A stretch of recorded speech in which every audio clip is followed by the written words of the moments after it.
예, 24일간이라는 정말 인간으로서 극복할 수 없는 대단한 단식을 했죠. 아마 대한민국 정치계의 지도자들이 단식했던 사례가 여러 번 있는데 아마 최장기 단식을 하신 것으로 알고 있습니다. 그 긴 단식 끝에 병원에 입원하게 되고 또 병원에 입원해서 35일 만에 오늘 당무에 복귀했습니다. 저는 아침 9시 최고위원 회의에서 이재명 당대표께서 발언하시는 모습을 실시간 화면으로 봤습니다. 저는 마음이 아팠습니다. 첫째, 마음이 아픈 이유는 그 외모, 얼굴에서 너무나 수척한 모습, 아직 회복되지 않은 모습이 역력했죠. TV 화면에 잡히니까 화장을 살짝 하셔서 가리려고 했지만 가려지지가 않았습니다. 그 수척한 모습, 회복되지 못한 얼굴 보면서 마음이 아팠고요. 그 다음 두 번째는 목소리가 아직 살아나지 않았습니다. 말을 하기 위해서 기를 끌어올려서 말을 하는 모습은 보입니다만은 아직까지 목소리도 다 살아나지 않았죠. 그래서 얼굴과 목소리를 보면서 참 마음이 아프다. 참 인간 한계를 극복한 한계에 도전한 그런 단식이었고, 나이가 60이 넘어서 하는 그 단식이 회복되는 데는 얼마나 힘든가 하는 그런 걸 보면서 인간적으로 마음이 좀 아팠다 하는 말씀을 드리고요. 그 다음에 다른 한편에 있어서는 참 든든함을 느꼈습니다. 메시지 쭉 전달하는 걸 제가 다 들었는데요. 결국은 작은 차이를 극복하고 단합하자, 단결하자는 메시지가 아주 강하게 나왔습니다. 결국은 그 이야기는 지난번 체포동의안 처리 과정에서 다른 의견을 냈던 사람들에 대해서 어쨌든 우리가 불문에 붙이고 가자, 그리고 단합하자라는 이야기입니다. 포용의 정치를 하겠다는 것을 보여준 메시지였죠. 정말 든든한 모습을 보여줬다고 생각합니다. 그렇게 해야 합니다. 그렇게 해서 단결하고 단합해야 내년 총선에서 이길 수 있고요. 물론 공천 과정에서 공정하고 합리적인 경선을 통해서 공천 경쟁을 하는 것은 그건 어쩔 수가 없는 겁니다. 그건 당연히 그렇게 해야 되는 거고요. 민주정당에서의 기본입니다. 그 기본이 안 됐던 것이 지금까지 문제죠. 그래서 그런 기본을 바로 세워주셔야 되고, 그러나 그 이전에 서로 미워하고 정오하고 갈등하는 건 옳지 않다는 것이죠. 화합하고 단합하고 단결하고 또 공정한 미래에는 경쟁을 해서 하나 되어 가는 것이 필요하다. 또 그런 성복의 문화도 만들어가는 것이 필요하다 하는 당 내부의 리더십 확보를 위한 대표의 열린 정치, 포용의 정치 메시지였습니다. 저는 그거 참 훌륭하다라고 봅니다. 그 다음에 두 번째는 민생을 던졌습니다. 민생을 챙겨야 한다. 당대표가 되면서도 계속 민생 얘기를 했던 건 사실입니다. 그러나 그 메시지가 주목을 받지 못했습니다.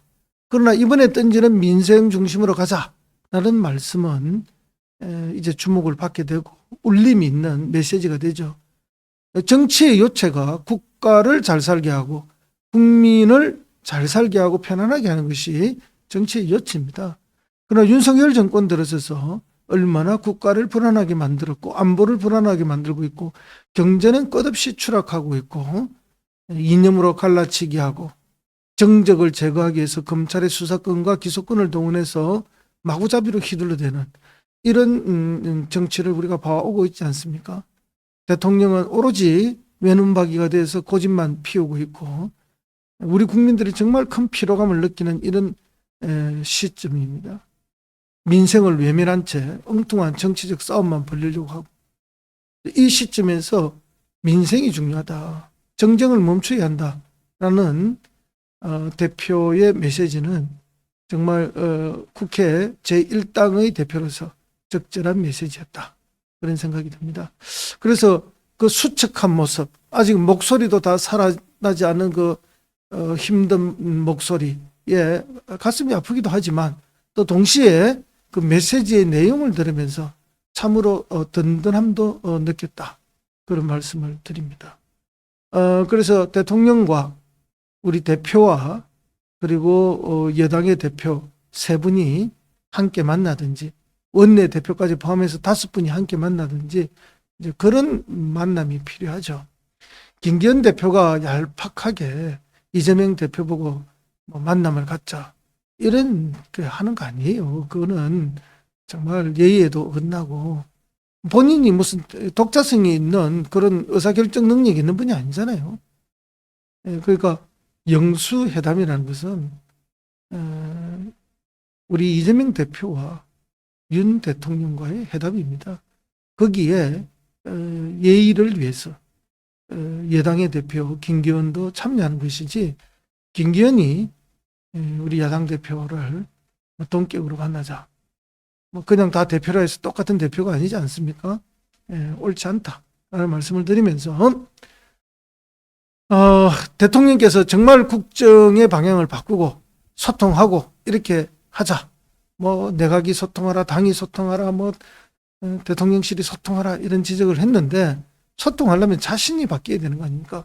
자신이 이재명 대표하고 소통하기 위해서 노력하는 것이 진짜 소통의 방법이 되는 것이죠. 그래서 저는 윤 대통령이 정말 강서 보궐선거에 국민의 뜻을 받아들인다면 본인부터 바뀌어야 한다라는 말씀을 드리면서, 오늘 우리 이재명 대표의 당무 복귀를 보면서 앞으로 어떻게 될 것인가. 지금 대표의 당에 대한 리더십이 굳건하다. 그럼 이 굳건한 리더십을 더 굳건하게 가져가기 위해서 대표는 화합과 단합, 그리고 민생의 화두를 던진 것입니다. 그래서 우리 당원들과 국회의원들은 대표의 메시지에 박수를 보내면서 발맞추어 갈 필요가 있다. 특히 이제 국정감사가 꼭 끝이 나고 예산국회가 들어갑니다. 그럼 예산국회에 들어가면은 민생 예산을 챙겨야 되는 거예요. 민생 예산. 가장 대표적인 여러 개가 있겠지만은 그 중에서도 우리 전통시장의 상인들을 살리고 우리 국민들의 소비를 살려내는 지역사랑 상품권, 그렇죠. 지역화폐 예산 복구해야 됩니다. 그 다음에 국가의 현재와 미래의 경쟁력을 만들어내는 과학기술과 관련된 연구개발 예산 다 살려내야 됩니다. 그런 것들이 우리가 국민으로부터 박수받을 수 있는 일이거든요. 그 다음에 일자리 예산 다 살려내야 되죠. 이 정부가 내년도에 다 지금 삭감하는 예산을 편성한 거 아닙니까? 우리 어려운 사람들을 위해서 일자리를 제공하고 일자리를 보조해주는 예산들 다시 살려내야 됩니다. 그런 민생 행보를 우리 당이 잘 해낼 때 국민들로부터 박수받고 인정받게 된다. 그리고 이재명 대표가 던진 민생과 화합의 메시지, 그것이 제대로 실천된다. 저는 그렇게 봅니다. 그래서 우리 당 내부에서도 대표를 지지해야 되고, 그 다음에 대통령실, 특히 대통령실이 우리 대표가 던진 이 메시지를 받아주는 것이 맞다라고 저는 생각합니다. 이재명 대표가 이런 메시지를 던질 때는요, 심고 원료가 있습니다. 심고 원료. 여러분들이 생각하는 것보다 훨씬 더 강한 고민과 깊은 고민과 멀리 생각하는 것이 있다는 걸 아셔야 됩니다. 이재명 대표들 찬성표를 던지고 해당 행위를 한 자 당장 응징하고 싶지 않겠습니까? 당장 응징하고 싶은 마음이 한쪽 구석에 없다고 보지 않습니다. 인간이기 때문에 당연히 있는 거예요.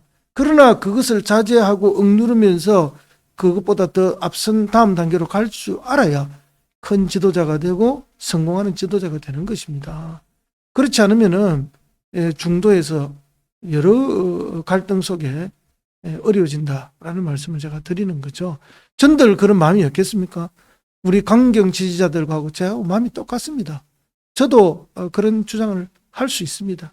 그러나 더 큰 승리를 위해서, 그리고 진정한 승리를 위해서 숨고르기가 필요하다. 그런 말씀을 드립니다.